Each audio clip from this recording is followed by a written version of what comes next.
Cuman beta lebih memilih yang dua bahasa, yang ada bahasa Indonesia dengan bahasa Jepang, karena beta berpikir ini akan penting sampai itu anak usia sekolah, karena memang buku KIA-nya di sini sama yang di Indonesia tuh kayak agak beda jauh sih.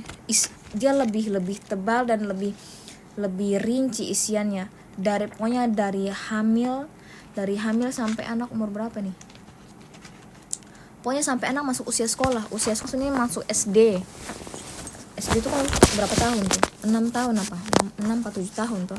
Jadi dia nih bukunya ini dipakai akan sangat-sangat lama, makanya dong nih mewajibkan untuk simpan baik-baik ini buku sampai itu anak tuh SD, karena dari dia punya dari riwayat kehamilan sampai dia punya ini vaksin, dia punya apa lagi nih, pokoknya vaksin, dia punya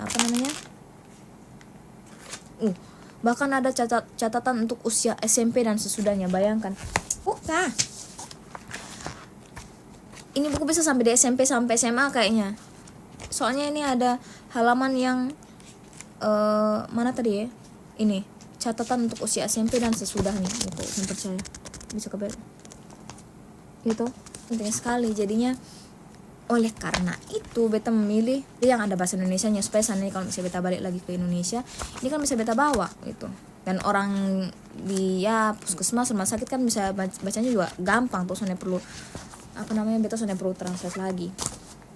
Terus buku yang satunya ini bukan buku KIA sih, dia tuh lebih ke buku untuk periksa. Contohnya ini, pokoknya ada periksa kehamilan, terus periksa gigi untuk ibu hamil, terus pemeriksaan pendengaran anak, sama pemeriksaan setelah melahirkan. Jadi ada 4 pemeriksaan. Ini nih isinya kayak buku, tapi sebenarnya dia punya dalam tuh semacam tiket untuk periksa kehamilan lah, untuk pemeriksaan lah, tapi ya keton dibantu begitu untuk biayanya, karena kan biaya pemeriksaan di sini kan mahal. Sekali periksa tuh bisa sampai berapa ratus ribu sebenarnya, walaupun keton punya kayak semacam jaminan kesehatan kayak BPJS begitu, tapi tetap mahal. Jadinya dengan adanya ini nih, jadinya kayak terbantu. Nah, yang unik di sini tuh pemeriksaan gigi. Perasaan waktu di Indonesia waktu beta belajar tuh sone untuk pemeriksaan gigi pada ibu hamil sone terlalu di ini sih sone terlalu difokuskan gitu. Tapi di sini tuh itu difokuskan, karena dong bilang misalnya ibu hamil tuh punya gigi berlubang atau masalah gigi, nanti itu tuh bisa buat dia tuh bisa mengganggu dia punya ini pada saat melahirkan nanti kayak begitu, atau selama kehamilan gitu. Jadi diusahakan supaya jangan ada masalah di itu yang gigi itu harus diperiksakan. Apalagi kayak misalnya dong bilang kalau misalnya ada gigi berlubang, berarti kan ada kuman-kuman di dalam tuh. Kuman-kuman itu tuh bisa berpengaruh ke bayinya kayak begitu. Jadinya wajib periksa. Berapa kali periksa begitu kok. Tapi wajib, ini katanya wajib periksa, harus pergi. Terus untuk yang pemeriksaan pendengaran anak tuh, jadi setelah setelah anak dilahirkan langsung kayaknya setelah langsung melahirkan, pokoknya sekitar umur 1 bulan begitu kok. Nah, jadi ini nih yang beta dapat dari kantor kesehatan dan kesejahteraan masyarakat. Ini ada jadi ini tasnya juga didapat. Jadi di dalam tas ini nih, tas pocket nih bisa isi buku obat. Terus ini buku kayak karcis pemeriksaan yang beta bilang itu. Ini ada banyak karcis yang didapat. Terus ini buku petunjuk kesehatan ibu dan anak. Ini dari hamil sampai anak umur usia sekolah. Terus ini ada berbagai macam buku yang berkaitan tentang kehamilan, persalinan, terus perawatan anak, terus cara buat makanan selama hamil, buat MPASI anak, terus apa saja yang dibutuhkan, barang-barang yang dibutuhkan pas hamil, melahirkan. Terus ini ada juga jadi dong tuh menyediakan Sanggokea itu maksudnya perawatan setelah melahirkan.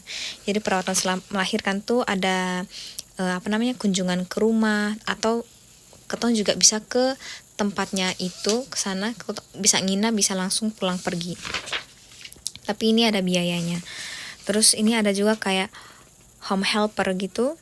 Jadi kalau misalnya ketong merasa kayak karena sibuk urus anak, terus hanya bisa urus pekerjaan rumah tangga, bisa ketong minta minta bantuan home helper untuk bantu bersihkan rumah, atau masak, atau belanja, atau cuci baju. Dan ini tuh dia gratis, cuman ya berlaku itu cuman 20 kali di satu hari itu 2 jam dia. Terus ada jadwal yang kelas ibu hamil dan kelas parenting tadi yang beta bilang.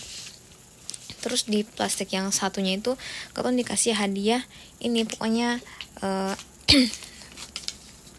macam-macam kayak hand sanitizer, sabun untuk cuci tangan.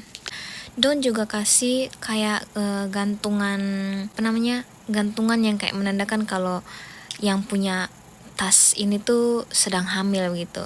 Jadinya fungsi dari gantungan itu selain untuk kayak kasih tahu kalau orang ini hamil, kalau misalnya ketong naik